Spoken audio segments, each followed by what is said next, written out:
Demain, l'électricité proviendra peut-être uniquement des sources d'énergie renouvelables. Des immeubles, des quartiers et pourquoi pas des villes produiront et consommeront leur propre électricité.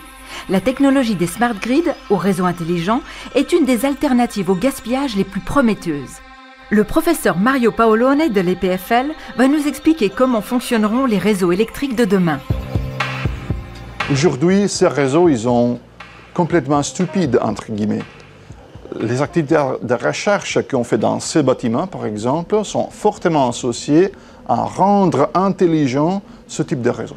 Ce bâtiment, c'est un bâtiment actif. Ça veut dire qu'on est capable de produire plus de l'énergie qu'on consomme. L'excès de la production, il est stocké dans plusieurs formes. Ces formes de stockage sont faites d'un ensemble de batteries très réactives. Mais on trouve aussi un électrolyseur, une pile à combustible et un système hydrogène-oxygène qui permet de libérer de grandes quantités d'énergie sur une longue période. En fait, chaque petit réseau, chaque petit bâtiment, c'est la centrale, la consommation et le stockage énergétique en même temps. Ma recherche consiste essentiellement à créer des algorithmes pour gérer des systèmes de stockage d'énergie et de charge flexibles dans le contexte des réseaux intelligents. Par beau temps, les panneaux produisent beaucoup d'énergie. Un algorithme va donc prendre la décision de la stocker.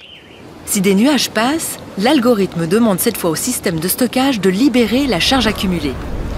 Les panneaux solaires que vous voyez ici représentent la seule énergie disponible pour le fonctionnement de ce bâtiment. Pour vous expliquer la raison pour laquelle on est intéressé à intégrer massivement les ressources renouvelables comme les panneaux solaires, je vous donne un exemple. Cette quantité, ce cube, ça correspond à l'énergie primaire consommée par année par notre planète. Si on la met en comparaison avec une ressource limitée comme le pétrole, ça veut dire l'énergie encore disponible sur notre planète en forme de pétrole, elle correspond à cette quantité-là. Vous pouvez bien remarquer que les deux volumes sont très proches l'un de l'autre. Ça veut dire que si on va utiliser que le pétrole pour alimenter notre besoin énergétique, on va terminer cette ressource dans quelques dizaines d'années.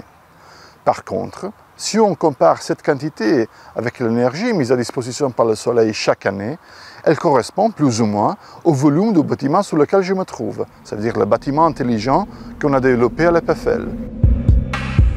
Nous n'aurons peut-être plus besoin des énergies fossiles.